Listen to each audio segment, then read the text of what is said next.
Dans l'histoire des résistances africaines, certains noms résonnent comme des coups de tambour. Celui de Yaa Asantewaa en fait partie. Mais l'école ne t'en a probablement jamais parlé, alors accroche-toi, je vais te raconter l'histoire d'une reine guerrière qui a fait trembler l'Empire britannique. On est en 1900, dans le royaume Ashanti, l'actuel Ghana. Les Britanniques veulent s'emparer du Golden Stool, l'âme même du peuple Ashanti.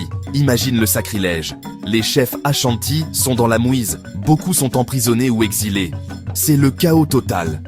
Mais là, une voix s'élève, celle d'une femme, d'une mère, d'une reine. Son nom, Yaa Asantewaa. Elle a plus de 60 ans, mais ça ne l'arrête pas. Elle prend les armes, appelle à la révolte et se retrouve à la tête des armées. Pendant des mois, Yaa Asantewaa mène la dernière grande guerre de résistance contre les colons britanniques. Une femme noire, chef de guerre, stratège, elle défie l'empire le plus puissant du monde. Dans un univers d'hommes et d'envahisseurs, elle devient le symbole du courage et de la résistance. Mais l'histoire n'est pas toujours clémente. Yaa Asantewaa finit par être capturée. Les Britanniques l'envoient en exil aux Seychelles. Elle ne reverra jamais sa terre natale. Triste, non? Pourtant, son nom, son histoire survivent. Chez les Ashanti, chez les femmes du Ghana, dans les chants, dans les mémoires. Elle devient légendaire.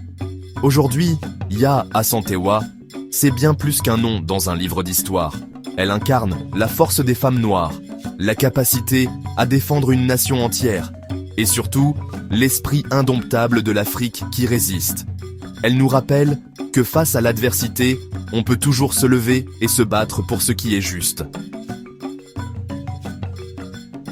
Tu veux découvrir d'autres reines oubliées, des figures inspirantes, des récits vrais? Abonne-toi à Noir Voyant et active la cloche.